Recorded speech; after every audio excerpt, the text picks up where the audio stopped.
Boa noite, irmãos, e todos que nos assistem.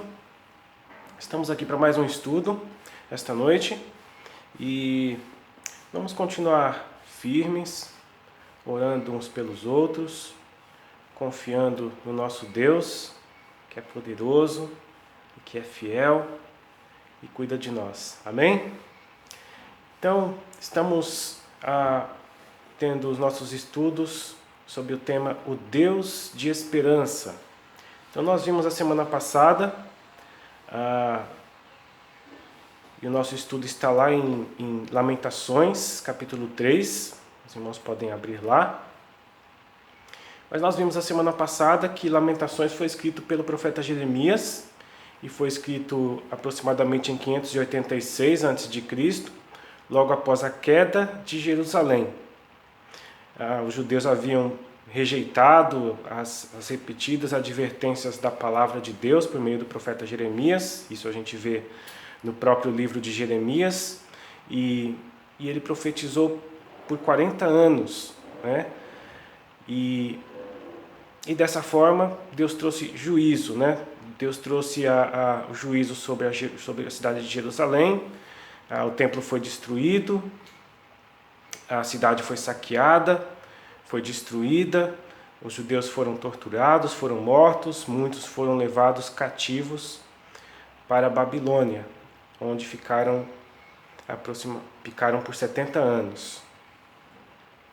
Nós vimos também que os capítulos eles foram escritos de forma poética, e Lamentações é um nome que deriva do verbo grego que significa chorar em alta voz. Então, o tema do nosso estudo, o Deus de Esperança. Vamos ler então capítulo 3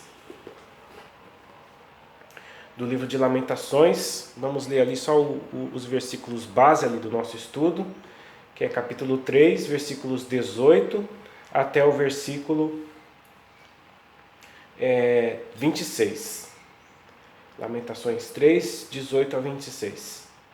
Então disse eu: já pereceu a minha força, como também a minha esperança no Senhor. Lembra-te da minha aflição, do meu pranto, do absinto e do fel.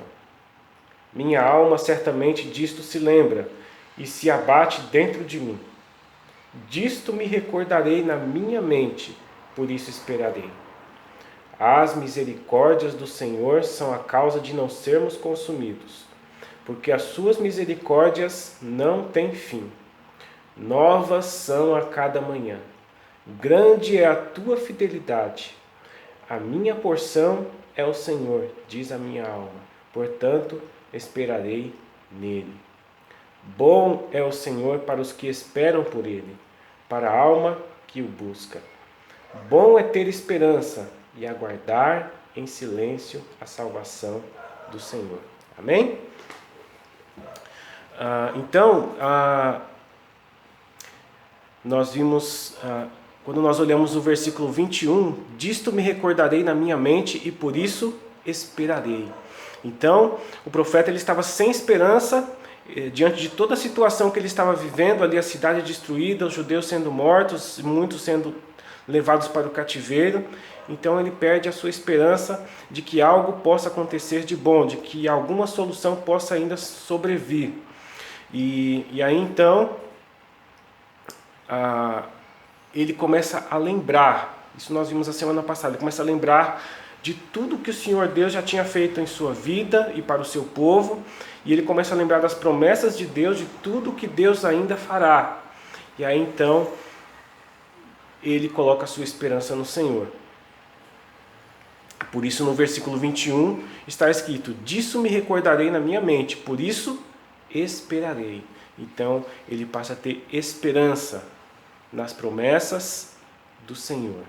Então em nossas vidas nós também passamos por problemas e adversidades, e às vezes são consequências dos nossos pecados, dos nossos erros, como às vezes são fatalidades ou eventualidades da nossa vida. Então nós sempre temos algum problema, alguma dificuldade que pode causar preocupações, tristezas, dor na nossa vida, mas nós podemos estar confortados no Senhor. Então, no Senhor nós podemos ter esperança. E essa esperança não é algo que nós esperamos que possa acontecer, mas no Senhor a esperança é algo que nos dá certeza. Nós temos que ter a certeza e a convicção de que Deus o fará. Então, nós estamos vendo 4 motivos pelos quais podemos ter esperança. E a semana passada nós vimos que nós podemos ter esperança porque o Senhor é misericordioso. Então nós vimos a semana passada, baseado no versículo 22, as misericórdias do Senhor são a causa de não sermos consumidos, porque as suas misericórdias não têm fim. Então o Senhor Deus, baseado em seu amor para conosco, Ele nos trata com misericórdia. Nós não merecemos as bênçãos do Senhor, nós não merecemos a salvação do Senhor, mas em tudo Deus nos abençoa. Deus nos abençoa porque Ele é misericordioso. E aí então Ele nos perdoa, Ele nos abençoa sem nós merecermos. Então essa é a misericórdia do Senhor. A misericórdia do Senhor não tem fim. Graças a Deus pela sua misericórdia para conosco. E hoje nós vamos ver que nós podemos ter esperança porque o Senhor é fiel. Então, é algo que é comum na nossa vida, nós expressarmos que Deus Ele é fiel, e realmente Deus é fiel em todas as coisas. Deus é fiel, a fidelidade é um dos atributos de Deus e faz parte do seu caráter, que é perfeito em tudo e em fidelidade. Deus Ele é sempre fiel, portanto nunca falhará. Ele nunca decepcionará aquele que nele confia. Então, Jeremias ele sabia que o Senhor Deus não muda, que o Senhor Deus não volta atrás, porque Deus é fiel. Então, Jeremias ele tem a certeza da fidelidade de Deus, que Deus é fiel e cumpre com todas as suas promessas. E Jeremias sabia da promessa de Deus em restaurar o seu povo, e um exemplo disso está lá em Joel, capítulo 3, versículos 20 e 21. Talvez foi um desses versículos ou passagens que ele lembrou naquele momento de dificuldade na sua vida. Então lá em Joel capítulo 3, versículos 20 e 21 tem uma promessa para o povo de Deus, para a nação judaica. Mas Judá será habitada para sempre, e Jerusalém de geração em geração. E purificarei o sangue dos que eu não tinha purificado, porque o Senhor habitará em Sião. Então aqui temos uma promessa de restauração da nação judaica, de restauração do povo de Deus. E essas promessas serão cumpridas por Deus, porque Deus ele é fiel. Então, nós lemos que as misericórdias, versículo 22, as misericórdias do Senhor são a causa de não sermos consumidos, porque as suas misericórdias não têm fim. Novas são a cada manhã. Grande é a tua fidelidade. Então, a fidelidade de Deus, grande é a fidelidade do Senhor nosso Deus. Então podemos nos confortar em todas as situações, sabendo que primeiramente que no Senhor temos um futuro eterno, glorioso nos céus. Então nossa vida aqui é passageira, mas nós temos a certeza que Deus ele é fiel, Ele tem uma eternidade preparada para nós, aqueles que já aceitamos a Cristo como Salvador, já entregamos a nossa vida ao Senhor, temos um futuro eterno no céu com Ele. E que aqui nesse mundo passageiro, o Senhor promete suprir cada necessidade física, espiritual, emocional, se confiarmos nele.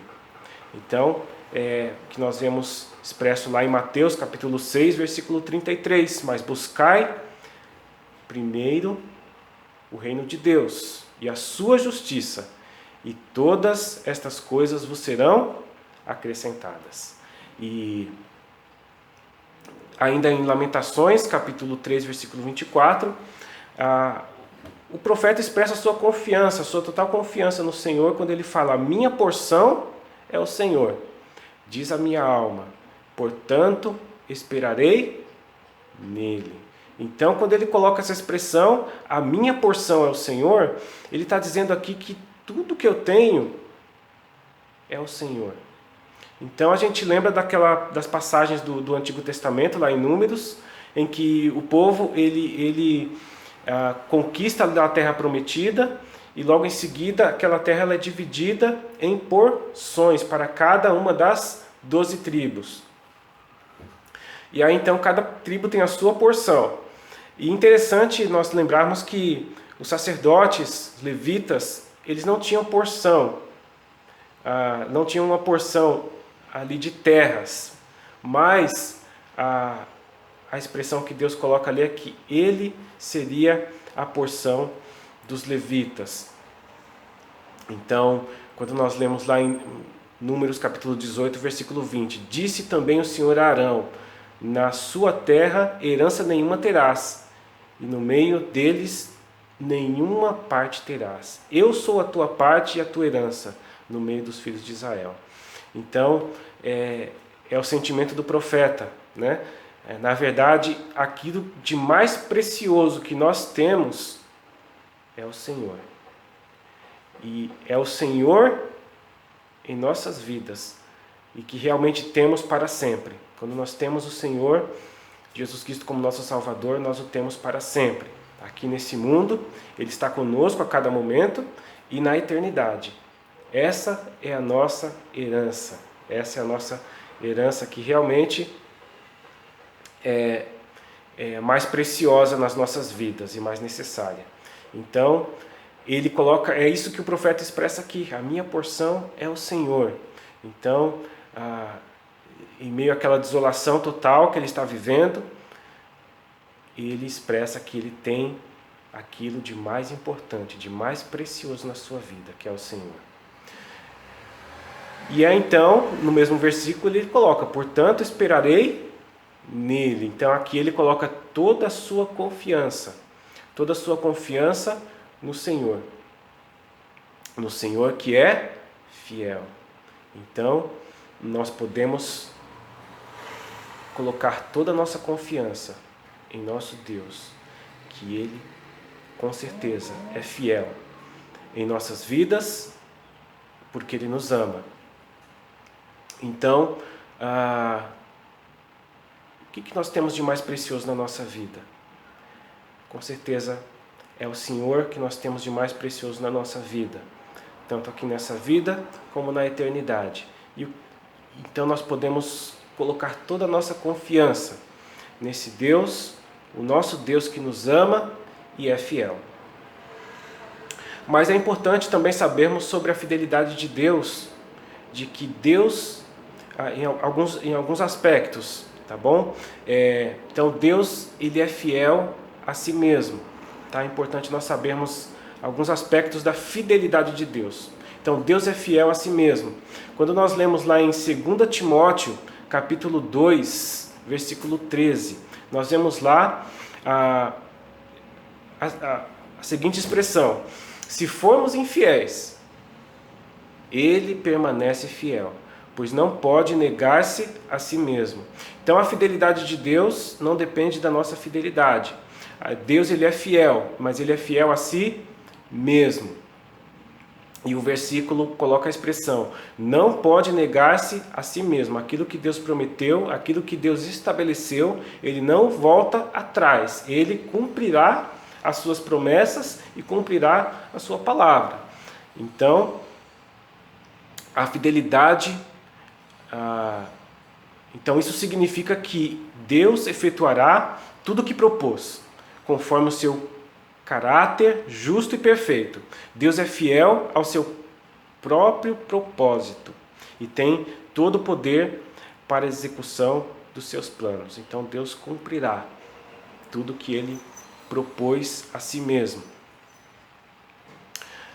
Importante sabermos também que Deus é fiel à sua palavra.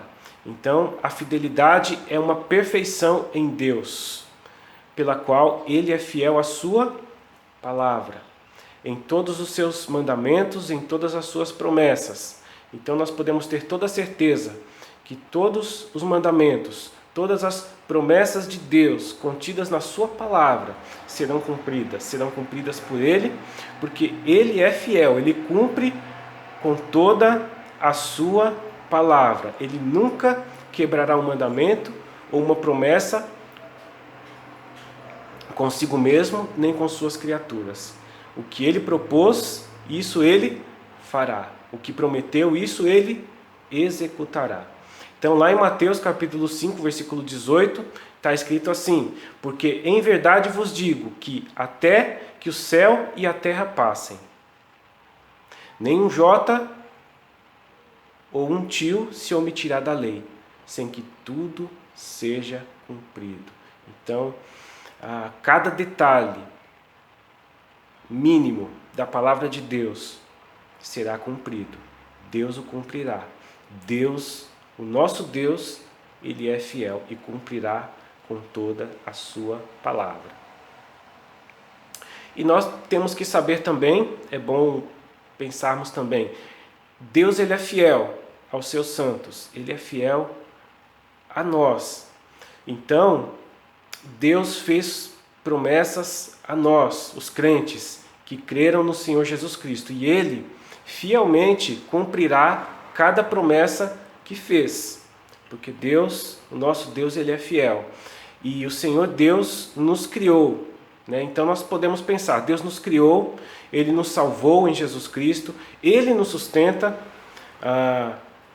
é Ele que nos mantém vivos. Deus, o nosso Deus, Ele supre as nossas necessidades, e por fim, Ele tem preparado para nós, os crentes, uma morada celestial com Ele. Então nós temos todas essas promessas que têm se cumprido na nossa vida. Então nós temos a fidelidade de Deus presente e é realidade em nossas vidas. Lá em Romanos capítulo 11, versículo 29, está escrito assim: porque os dons e a vocação de Deus são sem arrependimento. Esse versículo fala que Deus, Ele não volta atrás e que Ele cumprirá todas as suas promessas. O nosso Deus, Ele é fiel. E impossível não lembrar daquele cântico: Tu és fiel, Senhor, fiel a mim. É um hino, e esse hino foi escrito por Thomas Obedia, né? Mas é uma verdade, é uma grande verdade para as nossas vidas, conforme a palavra de Deus. Realmente o Senhor Deus, Ele é fiel a nós, os seus filhos. Lá em Deuteronômio capítulo 7, versículo 9, está escrito assim: saberás, pois, que o Senhor teu Deus, Ele é Deus, o Deus fiel, que guarda a aliança e a misericórdia até 1000 gerações, aos que o amam e guardam os seus mandamentos. Então, nós podemos ter toda a certeza que Deus, Ele é fiel conosco, Ele é fiel e cumprirá as suas promessas e a sua palavra em nossas vidas. Importante também nós sabermos, Deus é fiel aos seus santos, por isso os disciplina. Então, por vezes, Deus, Ele nos disciplina, né? Então, a fidelidade pertence a Deus. A inconstância caracteriza o homem pecador. Nós somos inconstantes. Podemos ter atos de fidelidade na nossa vida. Em muitos momentos da nossa vida nós somos realmente fiéis, temos atos de fidelidade, mas também falhamos e decepcionamos por diversas vezes o Senhor nosso Deus e uns aos outros, e isso por falta de fidelidade. Nós somos inconstantes. Então a infidelidade é uma das características que se sobressai nesses dias maus que nós vivemos. Então Nós vemos isso no mundo que nós vivemos, na sociedade que nós vivemos. O mundo tem se perdido na infidelidade, nos negócios, na política, na vida conjugal. Famílias têm sido desfeitas, amizades têm sido destruídas e em todas as áreas do relacionamento humano. O mundo tem se perdido com a infidelidade. E infelizmente nós vemos isso tão presente nos dias atuais. E a infidelidade é caracterizada pelo pecado da mentira, que também é um dos pecados que mais prevaleceu em todos os tempos. Foi o acreditar numa mentira que arruinou toda a raça humana. Então nós lembramos de Adão e Eva, que se deixaram levar pelas mentiras de Satanás, né? Eles deixaram a ordem de Deus, a palavra de Deus, e se deixaram levar por uma mentira do nosso inimigo. E de fato, a palavra de Deus diz que o nosso inimigo, ele é o pai da mentira. Então, por isso, Deus, ele é fiel ao disciplinar os seus filhos. Lá em Salmos, capítulo 119, versículo 75, nós lemos assim: bem sei eu, ó Senhor, que os teus juízos são justos, e que segundo a tua fidelidade me afligiste. E isso nós sabemos que foi Davi que escreveu, mas nós vemos aqui a expressão de submissão à disciplina de Deus. E ele aceita essa disciplina de Deus como sendo justa e boa, né? E quando ele expressa que os teus juízos são justos e que segundo a tua fidelidade me afligiste. Então, ele coloca que as suas aflições foram grandes, mas que ele via a mão de Deus, que é fiel em mandá-las em sua vida, crendo serem para o seu próprio bem. Então Deus estava operando para o bem de Davi em discipliná-lo. É isso que nós vemos nesse versículo. E sabia também, e Deus sabe também, que nós às vezes necessitamos ser disciplinados, como aqui na situação com Davi. Então Deus é fiel conosco e, se necessário, nos disciplina para o nosso próprio bem. Eu lembro do testemunho de um grande missionário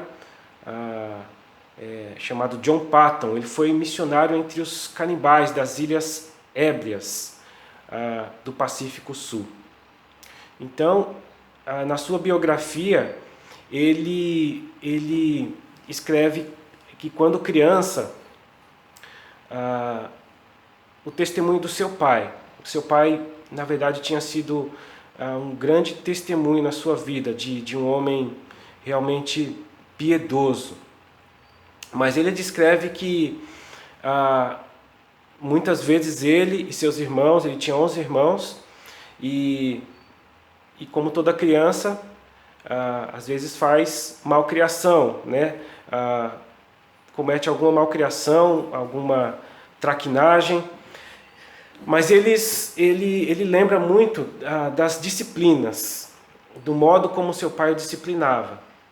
Então, ele conta que seu pai tinha um quartinho ali de oração, e sempre que acontecia algo grave, né, de alguma malcriação que eles tinham feito, eles logo viam seu pai indo para aquele quartinho ali. Se trancava naquele quartinho, passava um bom tempo ali em oração.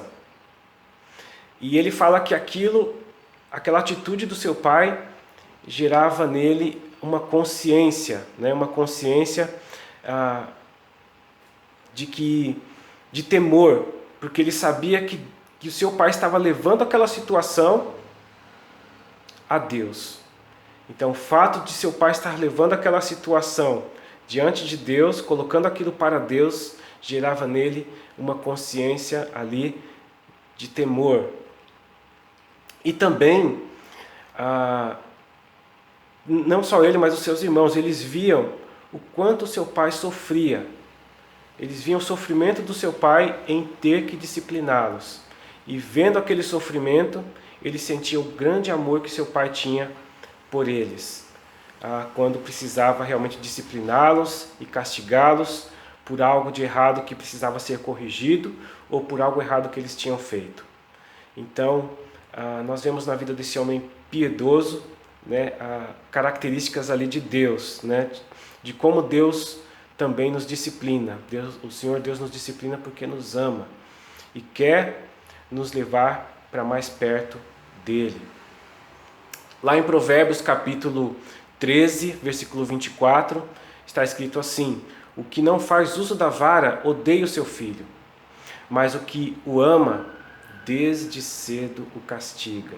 Então, nós vemos ali a disciplina sendo necessária em nossas vidas. Então, nós devemos louvar a Deus por sua fidelidade em nos açoitar, a fim de nos levar de volta a si mesmo e às veredas da obediência. Deus é o nosso fiel pastor e sabe usar a vara para levar-nos de volta ao seu rebanho.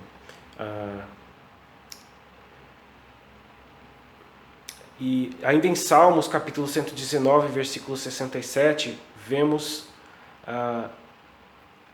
Davi falando novamente, né, nesse salmo: antes de ser afligido andava errado, mas agora tenho guardado a tua palavra. Então, muitas vezes nós sofremos na nossa vida e Deus coloca-nos em situações de disciplina, realmente para nos levar a guardar, a obedecer a sua palavra. E hoje em dia nós vemos a nossa sociedade, muitas vezes os pais não disciplinam seus filhos. Às vezes até mesmo nós que somos cristãos não disciplinamos os nossos filhos, mas a disciplina é necessária. A disciplina, ela visa, né, e nós vemos isso nas sociedades mais antigas, isso de uma maneira mais firme, né, realmente, quando nós vemos a nação judaica e nos tempos antigos e nossa própria sociedade nos tempos mais antigos, a gente vê a disciplina ser algo ali praticado nos lares. E é necessário, é realmente necessário. E o amor na disciplina visa um caráter futuro dos nossos filhos transformados à imagem de Cristo.